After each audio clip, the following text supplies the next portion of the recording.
Evangelho de Mateus, capítulo 16, nós vamos ler do verso 24 até o verso 28.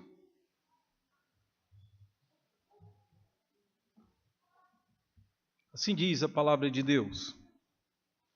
Então disse Jesus a seus discípulos: Se alguém quer vir após mim, a si mesmo se negue, tome a sua cruz e siga-me. Portanto, quem quiser salvar a sua vida, perdê-la-á. E quem perder a vida por minha causa, achá-la-á. Pois que aproveitará o homem se ganhar o mundo inteiro e perder a sua alma? Ou que dará o homem em troca da sua alma? Porque o Filho do Homem há de vir na glória de seu Pai, com os seus anjos, e então retribuirá cada um conforme as suas obras. Em verdade vos digo que alguns há dos que aqui se encontram, que de maneira alguma passarão pela morte, até que vejam vir o Filho do Homem no seu reino. Amém. Que Deus aplique em nossos corações. Queridos, eu fui surpreendido quando vi um vídeo desses que o pessoal posta na internet. Tem muita coisa interessante, tem coisas inacreditáveis até. Um vídeo que eu vi foi impactante, porque vi uma criancinha pequena, talvez ali com 1 ano, 2 anos, de longe filmado por um vizinho, que saiu engatinhando pelo parapeito da janela, sem proteção, e essa criança ia lá, voltava, passeava pelo parapeito de um prédio alto, e o vizinho que morava no andar superior conseguiu filmar tudo isso, e você vê aquela criança transitando, e seu coração fica na mão. Um tombo dali certamente representaria a morte. E aquela criança fica transitando um tempão e você desesperado aqui, até que você vê 2 braços grandes, braços de adultos, que vão na janela e agarram a criança e puxam ela de uma vez. Né? E eu já passei por uma situação parecida com meu filho caçula, e eu sei o perigo que é, sabe? Se a criança assustar e ela cair. E os irmãos, olhando esse vídeo, nós sabemos disso. Um adulto dificilmente faria uma coisa dessa. Porque o adulto tem o conhecimento do que é altura, do que é risco, tem conhecimento da lei da gravidade, se não nos seus pormenores, pelo menos já tomou alguns tombos, já sabe que com essa lei a gente não brinca. Um adulto tem noção do risco que se passava. Aquela criancinha não. Mas não quero falar dessa criancinha, porque agora ela já está segura, certamente com seu pai e sua mãe lá. Minha preocupação é com você. Pode ser que a sua alma esteja em risco, porque há certas coisas que nós não sabemos e que se passam à nossa volta. Nós não sabemos do nosso futuro, do nosso amanhã, não sabemos nem da nossa próxima aula. Nós podemos na próxima hora ter planejado o que faremos, mas não significa que vamos conseguir concluir. E como diz o livro de Hebreus, que a fé é a crença naquilo que nós não podemos ver com os olhos. E a Bíblia nos revela que há anjos de Deus à nossa volta, mas que há um exército de anjos caídos que estão em volta de nós, querendo nos destruir, e a única coisa que nos preserva até agora é a providência de Deus. Eles estão limitados porque eles não têm poder para sobrepor qualquer ordem, e não farão nada a menos que Deus assim o queira. Portanto, olhando esse fato, é que 2 coisas nós precisamos ter em mente, pelo menos, a respeito disso, da nossa comparação com esse bebê. Não somos nós que vamos conseguir preservar a nossa vida. Nós dependemos 100% de Deus, e é assim o tempo todo. Ou quando você entra no avião, você acha que você depende do nome daquela empresa aérea, organizada e muito bem preparada? pois aviões de empresas desse tipo já caíram também. Qual a segurança que você tem? E você sai de carro, sai a pé. Como é que nós sabemos que voltaremos? Nós não conhecemos nada. Então, se nós dependemos tanto de Deus, nós não podemos levar uma vida que aborreça esse Deus, para não pôr em risco a nossa própria alma. O que eu quero mostrar aos irmãos aqui é parecido com isso. Porque nós temos no capítulo 16, a passagem clássica desse capítulo que nós lemos, é a confissão que Pedro faz de quem é Jesus. Jesus pergunta, é o que está no histórico, no pano de fundo dessa palavra de Jesus a respeito da nossa alma, que Jesus julga, considera realmente importante a nossa alma, e por isso nós não podemos brincar com a vida. É exatamente nesse momento que essa passagem tão bonita que acabamos de ler, ela tem como pano de fundo a confissão de Pedro. Jesus, junto aos seus discípulos, já havia feito milagres à frente deles, já tinha caminhado, tinha ensinado o evangelho, tinha confrontado os fariseus, tinha tudo, então os discípulos sabiam muito sobre Jesus. E aí ele pergunta, quem vocês dizem, quem o povo diz que eu sou?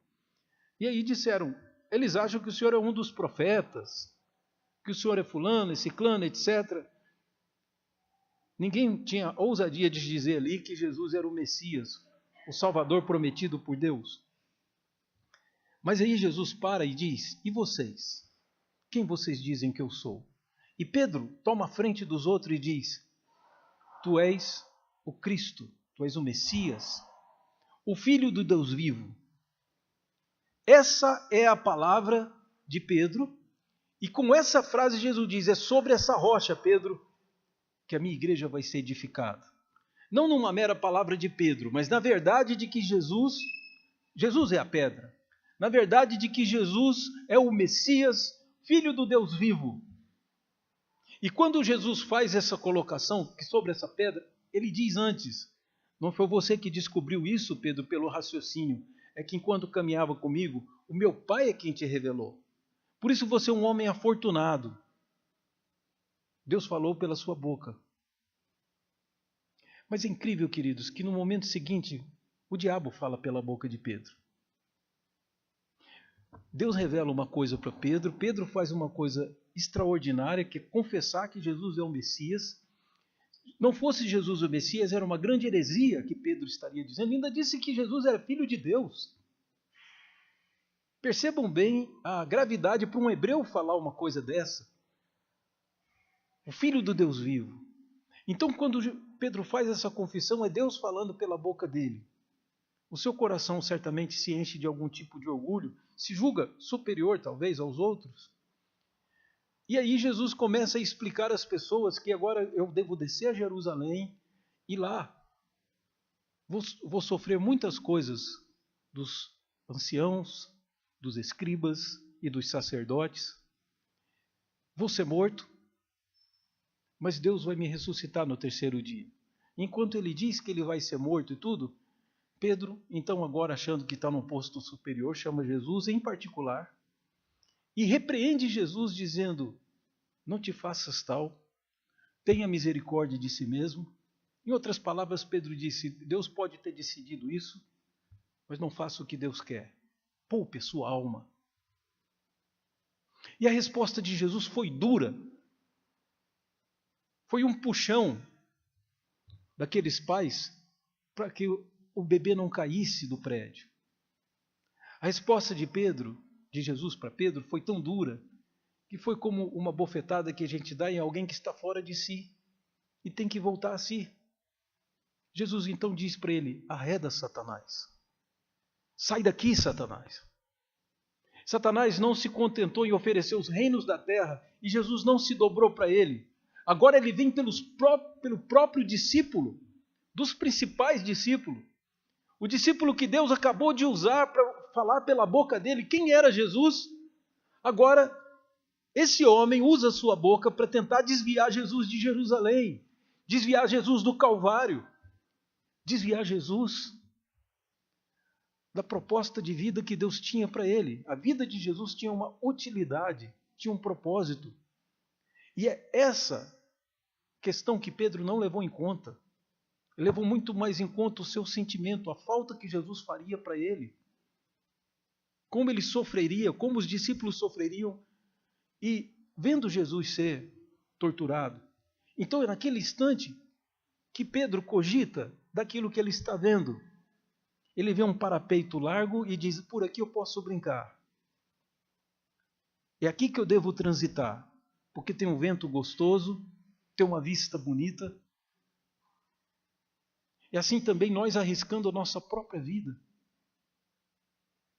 Presta atenção, meu querido, o perigo que Pedro corre, porque se Jesus, graças a Deus, ele não cedeu, o nosso Jesus é impecável. Nós dependíamos da morte na cruz, graças a Deus ele não ouviu Pedro. E aí, Jesus segue rumo a Jerusalém. Ele segue sabendo que uma cruz o espera por lá. Quero lembrar aos irmãos que essa foi a mesma disposição do apóstolo Paulo, depois da sua terceira viagem missionária. Ele está na cidade de Mileto, para mostrar que isso é algo que é inerente à igreja, não é só a Jesus, é a você e a mim. E Deus diz para Paulo descer em Jerusalém. E Deus levanta o profeta Ágabo para avisar a Paulo o que aconteceria com ele, que seria preso. E Ágabo usa como símbolo exatamente um cinto, no qual ele diz assim, será amarrado você e ficará atado, você vai perder a sua liberdade. O profeta Ágabo avisou a Paulo. Ele chama os presbíteros lá na cidade de Mileto, os presbíteros da igreja de Éfeso. Igreja mais tarde, que foi pastoreada por Timóteo, no tempo que Paulo esteve preso, e igreja que foi pastoreada pelo apóstolo João, antes de ir preso na ilha de Patmos. Foi tão bom o trabalho que João fez à frente da igreja de Éfeso, que João se representava um perigo para as forças opositoras, e aí João é exilado, preso na ilha de Patmos, quando ele escreve o livro de Apocalipse, com as revelações que Deus lhe dá. Mas o que você tem diante de si aqui é o momento em que Jesus vai falar a Pedro. Primeiro, ele mostra Pedro, ele repreende realmente Satanás, que estava ali presente, e que pode usar a boca. Você que é um bom homem, cuidado. Aquele que julga que está em pé, cuidado para que não caia. Porque eu já vi boas pessoas fazerem coisas terríveis. Irmão, sinceramente, estou falando do coração. Conheço poucos personagens bíblicos tão maravilhosos como Davi. E Davi fez coisas atrozes. Então uma boa pessoa pode sim ser usada por inimigo para fazer coisas terríveis. Pessoas boas fazem coisas ruins. Quando eu falo boas, não é boa no sentido teológico, boas no sentido da linguagem popular. Gente de bem pode fazer coisas terríveis. E agora Pedro está desviando, ele está matando a igreja que Jesus está começando a construir, está abortando. E é por essas palavras que Jesus responde a ele, arreda, você está cogitando das coisas dos homens, não de Deus.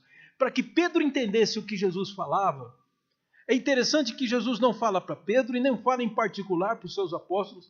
É um ensino tão importante que Jesus chama a multidão. Vejam no texto que ele chama a multidão e juntamente com os discípulos. É um ensino que precisa ser dado à multidão. Me faz lembrar aquela empresa americana, que graças a Deus eu não sei o nome, porque não estou aqui para fazer propaganda, e essa é uma excelente propaganda dela.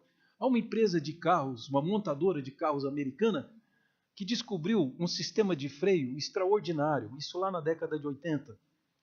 Eu imagino, talvez, que sejam esses freios ABS, que é uma coisa extraordinária. Então, há uma empresa americana que descobriu isso. E aí, chamaram a imprensa, chamaram os concorrentes, estavam lá presentes todas as empresas, e aí, essa empresa americana, essa construtora de carros, essa montadora, mostrou o segredo do carro, do novo freio e tudo, e disse que estava à disposição de todo mundo. Aí os jornalistas não entenderam nada. Quando eles deram parte para a pergunta, os jornalistas disseram, se esse freio faz tudo isso que vocês dizem, Por que vocês não guardaram o segredo para o seu carro? Até alguém imitar vocês, vocês teriam ganhado milhões. Por que vocês não estão fazendo reserva dos direitos de reprodução para poder vocês lucrarem com a imitação que os outros fizessem? Não estou entendendo. Vocês poderiam ter lucrado fortunas com isso. E o porta-voz da empresa disse assim, foi extraordinário o que ele disse. Ele disse, nós pensamos nisso. Mas quando nós pensamos quantas vidas serão salvas por esse sistema de freio, nós entendemos que essa descoberta era boa demais para ficar restrita a nós. Essas vidas que serão salvas têm mais valor, é um lucro muito maior para a nossa empresa do que o dinheiro que entrar. Pela restrição do direito. Em outras palavras, é bom demais para ser mantido só comigo. Então, é nessa circunstância que o apóstolo Paulo tem que descer a Jerusalém. O profeta diz que ele vai morrer, ele chora que ele vai ser preso, pelo menos, e se sofrer muitos males, ele diz, a única coisa que eu sei que me espera é isso. E ele diz, estou dizendo a vocês que o Espírito me revelou que a última vez que eu estou vendo vocês, vocês não me verão mais. E os presbíteros então choram, abraçam o apóstolo Paulo, que chora também com eles, e o beijam, como era costume judaico e grego, beijam o apóstolo, como se despedindo do seu pai. E Paulo, mesmo sabendo de todas as dores e das tristezas, desce com alegria a Jerusalém, porque ele dizia que era um privilégio sofrer pelo amor de Cristo. A igreja de Jesus precisava que ele descesse a Jerusalém, Deus determinou que ele descesse, então ele desceria. Não importa o que o futuro lhe reservava, importa era fazer a vontade de Deus. E é isso que está refletido nas palavras de Jesus agora, que ele vai dizer à multidão. No fundo, queridos, nós temos talvez a ideia de que ser cristão significa um grande prejuízo para nós. Porque, na verdade, ser cristão é fazer renúncia demais. Eu cansei de ouvir isso, evangelizando pessoas, ouvindo pessoas dizerem para mim com essas palavras, eu acho muito bonito o que vocês fazem, mas não é para mim.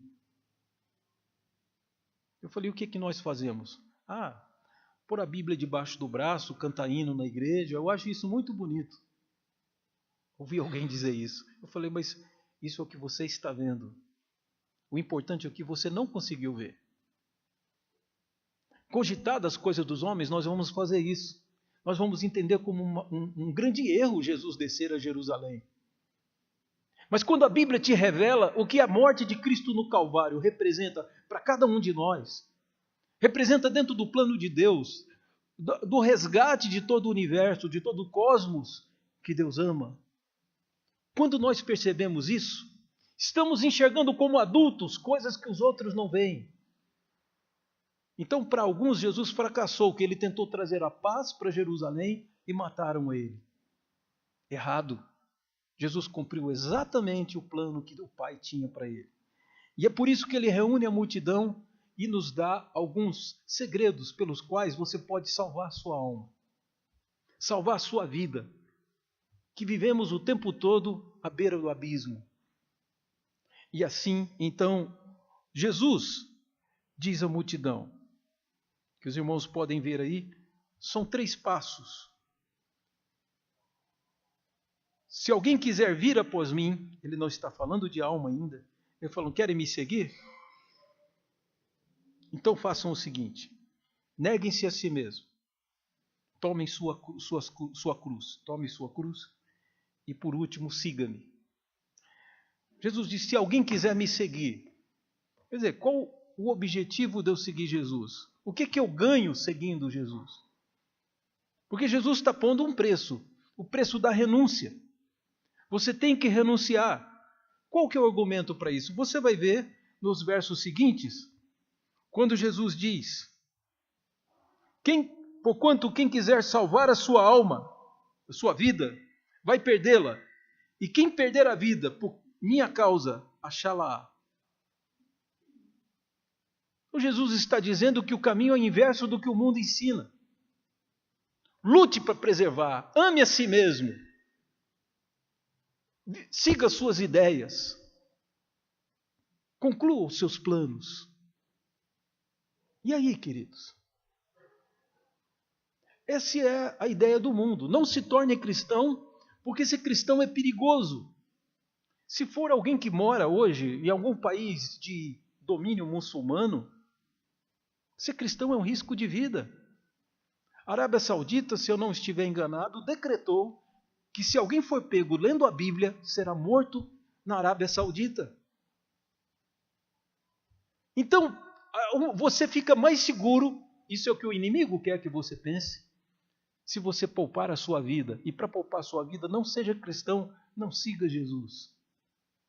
E Jesus diz: todo aquele que quiser salvar a sua vida, que o desobedecer a Deus, que não atentar para a palavra, que não amar a Deus, não viver conforme os preceitos da palavra, aquele que desonrar e desrespeitar o seu próximo, aquele que for injusto com o outro, tudo isso, todas essas decisões para preservar a si mesmo, esse perdeu a sua vida. Mas se alguém perder a sua vida por amor de mim, esse vai encontrá-la. Olha que coisa, parecem duas coisas, parece um antagonismo, né? Mas se perder por amor a Jesus, se eu resolver segui-lo, eu preservarei e salvarei a minha alma. Porque Jesus acabou de ensinar aos seus discípulos que iam matá-lo, mas ele ressuscitaria ao terceiro dia. Alguns dias depois, Jesus foi assunto aos céus, está na glória, e os anjos louvam a Jesus. E ele está por dentro e à sua volta, cercado de grande alegria e grande gozo, como homem nenhum jamais pensou que pudesse ter. Porque ele veio à terra e honrou o seu Pai, abriu mão da sua divindade, foi servo obediente até a morte de cruz. Então Jesus está ensinando um princípio básico. Deixa eu dizer, você está vivo e está respirando agora. No livro de Gênesis nos diz que o homem passou a respirar quando Deus soprou nas narinas do homem. E o hebreu tem uma expressão interessante para isso, e diz: a partir do momento em que Deus soprou na nariz do homem, ele se tornou Nefesh Hayah, alma vivente. Então você só está vivo agora e respirando por uma única razão: porque Deus te deu vida. Desobedecer a esse Deus é você se voltar contra aquele que tem o controle de toda a história, daquele que é o rei. Jesus está mostrando a insanidade de Pedro viver cogitando e pensando e elaborando e projetando e construindo em cima da visão humana dele. Quando Deus há poucos instantes havia revelado que o Messias estava diante dele, e o profeta Isaías já dizia que o Messias seria moído na cruz, seria torturado. O rosto de Jesus ficaria tão desfigurado que ele diz: não vi nele nenhuma beleza que nos agradasse. Era desfigurado, era um oprimido, um homem que sabe o que é padecer. Então Isaías estava olhando Jesus com aquele rosto, né, que tentou ser reproduzido naquele filme do Mel Gibson, A Paixão de Cristo. O que Isaías viu foi aquilo: Jesus, depois de tanto ser espancado, o seu rosto já todo torto, olhamos para ele, não havia nada que nos atraísse, não havia nada que parecesse que ele era o rei, que nos motivasse a segui-lo, mas ele tomou sobre si as nossas transgressões e as nossas dores. Cristo negou a si mesmo para salvar a sua vida. Nada mais justo do que você negar-se a si mesmo por amor a Jesus. Porque quem quiser salvar a sua vida vai perdê-la, mas quem perder a sua vida por amor de Jesus, esse vai achá-la, porque o Deus que soprou nas narinas de Adão é o Deus que vai nos ressuscitar. Alguns ressuscitarão com corpos transformados e indestrutíveis, mas para serem lançados no lago de fogo, que é a segunda morte. A Bíblia nem chama isso de vida, é uma existência de tormentos. Por isso eu digo, se você não tem levado Jesus a sério na sua vida, você está andando na beira do parapeito. Cuidado, o Senhor está te puxando para dentro, para que você esteja em segurança. Mas você precisa renunciar. Não é renunciar a alguns prazeres, não é meramente renunciar à bebida, renunciar ao cigarro, é renunciar a si mesmo. Porque aí todas as coisas se encaixam. É exatamente isso que nós vemos na segunda proposição de Jesus: tomar a sua cruz. O que é tomar a cruz, querido? Jesus ia para Jerusalém tomar a cruz. Ele disse em João capítulo 10, ninguém tira a minha vida de mim. Eu espontaneamente a dou. Porque quando Jesus estava sendo julgado, ele tinha anjos à sua disposição, sob suas ordens. Ele acabava com aquele sinédrio só fazendo assim, querido. E Jesus não quis destruir o sinédrio. O pessoal que cuspia, batia no seu rosto, os soldados romanos que lhe espancavam e que lhe açoitavam, Pilatos, que tremeu, representando ali o governo, ele estava ali estabelecido, sem ele saber, pelo próprio Deus, mas não partiu em defesa do Filho de Deus. Pilatos temeu, tentou salvar Jesus na articulação, e político sabe fazer isso, né? Articular. Ele chama Barrabás, tenta jogar Barrabás contra o povo, contra Barrabás para poder salvar Jesus, e o povo, na verdade, diz: liberta Barrabás. E ele diz: e o que eu vou fazer com esse homem, com esse justo? E o povo diz: crucifica-o. E com tanto medo que Pilatos teve de perder o seu cargo, que ele lavou as suas mãos, dizendo: estou limpo do sangue desse homem.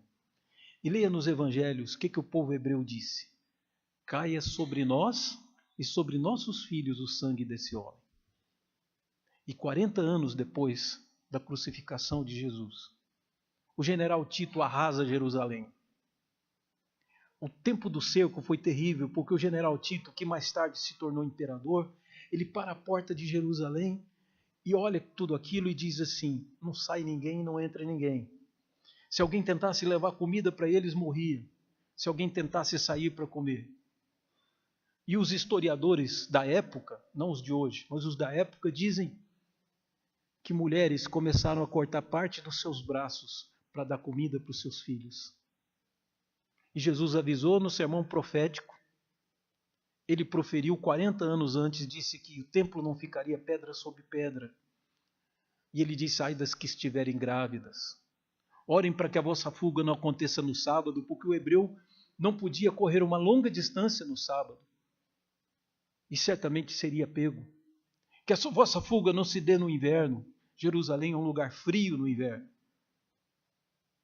Então, queridos, você tem uma situação tão constrangedora, e Jesus para a vista de Jerusalém e diz: quantas vezes eu quis reunir os teus filhos debaixo das minhas asas, e tu não quisestes. E por causa disso, você vai chorar.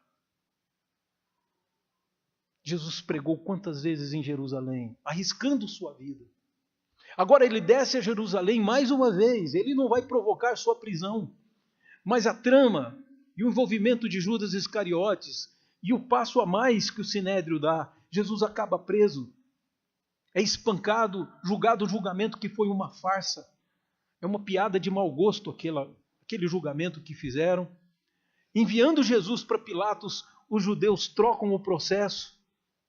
Jesus era acusado de se dizer filho de Deus, e agora ele é acusado diante de Pilatos de se dizer rei dos judeus.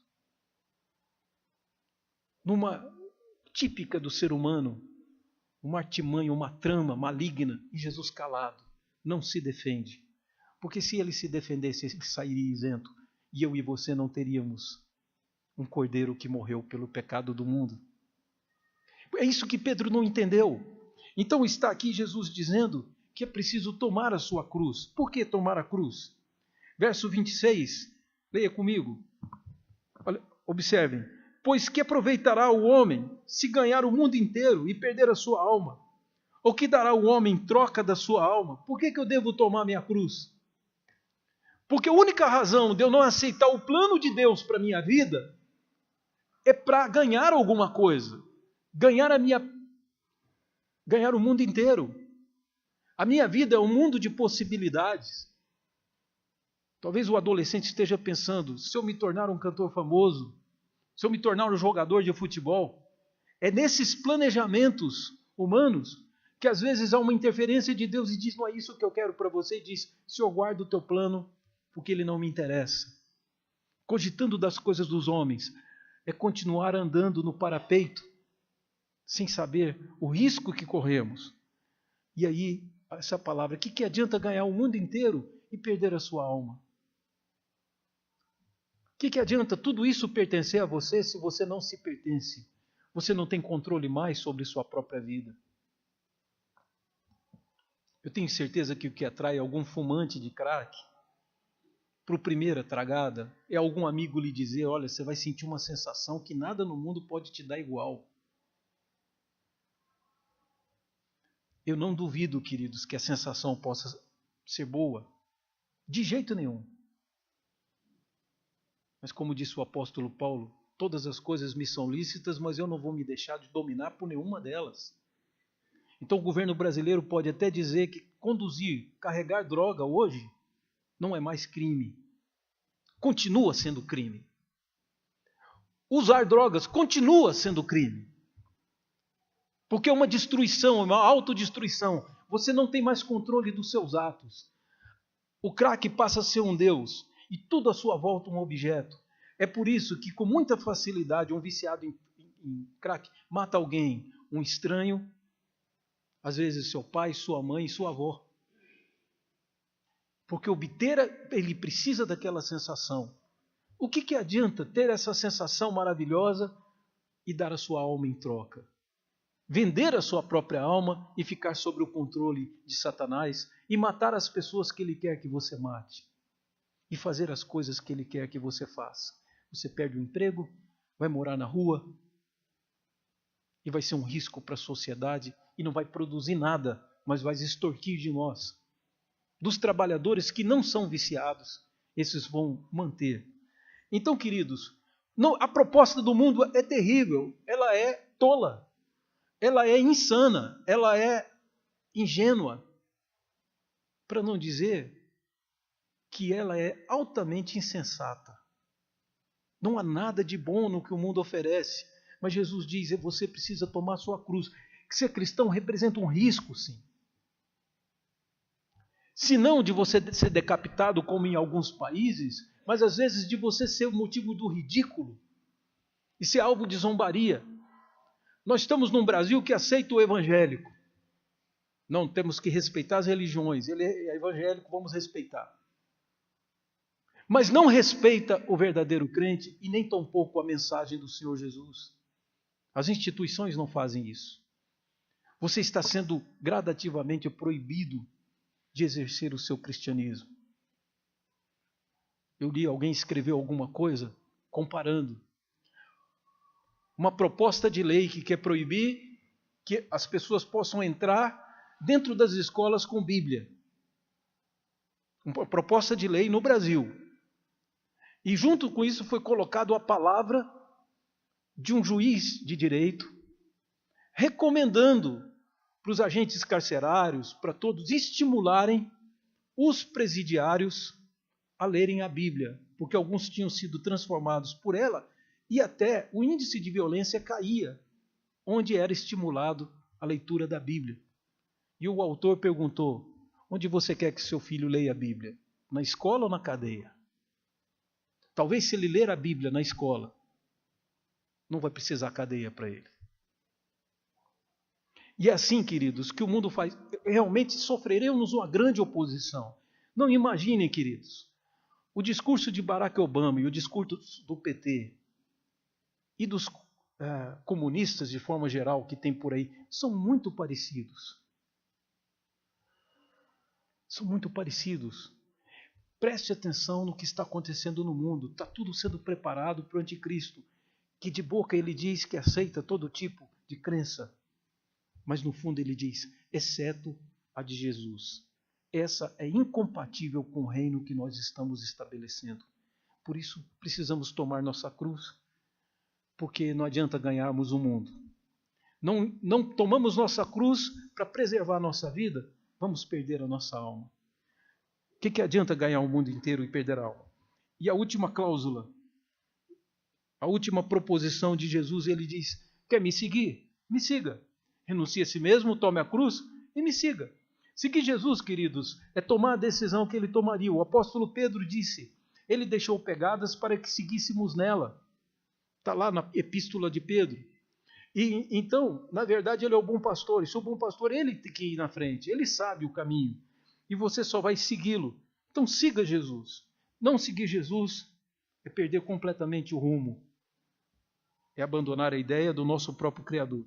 E o versículo 27 nos mostra onde está a sensatez, a grande ideia de seguir Jesus. Ele diz, porque o Filho do Homem, verso 27, porque o Filho do Homem há de vir na glória de seu Pai, com os seus anjos, e então retribuirá a cada um conforme as suas obras.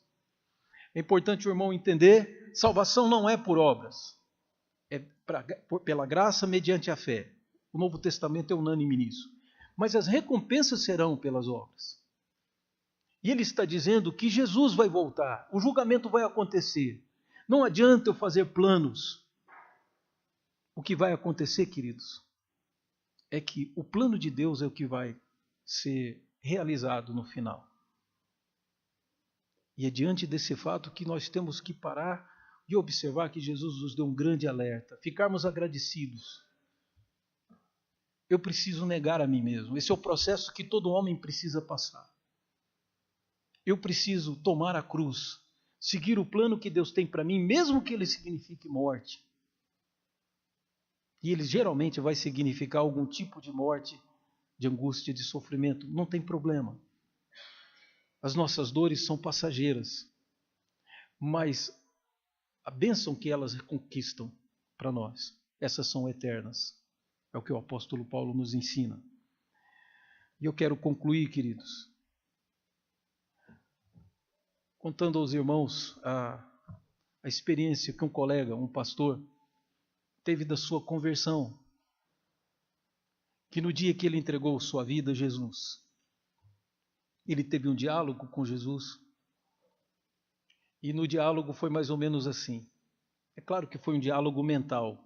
Ele conversava e ele lembrava dos textos da Bíblia, e isso ia orientando a conversa. Mas ele havia lido, alguém havia dito para ele que o Evangelho era de graça. E aí o que ele entendeu foi o seguinte: olha, se você quer ser salvo, você quer ser meu discípulo, o preço é muito alto. Ele falou assim, então só os ricos é que podem entrar? Ele disse, não, todos podem entrar. Mas como assim? É simples. Você tem que dar tudo o que você tem. Então qualquer um pode, desde que dê tudo o que ele tenha, entregue para mim. Aí ele disse a Jesus, falou, Senhor, eu só tenho $300 aqui no meu bolso. Falou, então pode passar para cá. Aí ele disse, mas Senhor, agora, e se eu não achar banco aberto para poder... Você tem dinheiro no banco? Passa o seu cartão e a senha para mim aqui. É tudo. E Senhor, eu vou chegar em casa sem nada. Ah, você tem casa? Ela é minha. Vamos lá que você vai me dar a escritura. Isso é ele contando. Como que na vida dele ele foi entendendo o que era converter. Aí ele disse, peraí, Senhor. Como é que eu vou fazer? Eu vou ter que pôr minha família no carro. Ah, você tem carro? Passa a chave e o documento. Onde eu vou pôr minha família? Na tenda de camping? Não, a tenda de camping também é minha. Pode me dar. Aí ele disse, Senhor Jesus, onde eu vou pôr minha família? Eu falei, você tem a família? Ela também é minha. E, Senhor, agora eu fiquei só com a roupa do corpo. Ele falou, tira a roupa do corpo que ela também é minha. E aí ele falou, Senhor, agora eu não tenho mais nada, só tem eu. Eu fiquei sem nada. Então chegamos aonde eu queria. Você também é meu. Você nunca ouviu falar da pérola de grande valor? Que um homem vendeu todos os bens para poder comprar aquela pérola? Pois é isso. Agora você também é meu. E eu vou devolver a sua roupa, vou devolver o seu carro, tudo emprestado, viu?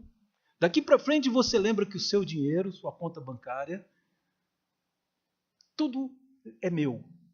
Quando eu quiser, eu tomo, você vai levar. Você vai fazer primeiro isso. E segundo, você vai usar como eu quero. Você lembra aquele dia Você ficou gritando com a sua esposa enquanto ela lavava a louça lá? Agora acabou. Ela não é sua mais, ela é minha. E você vai tratar como eu quero que você trate. Tá bem, Senhor. Pois é, daqui para frente é assim. Nada é seu mais, tudo é meu.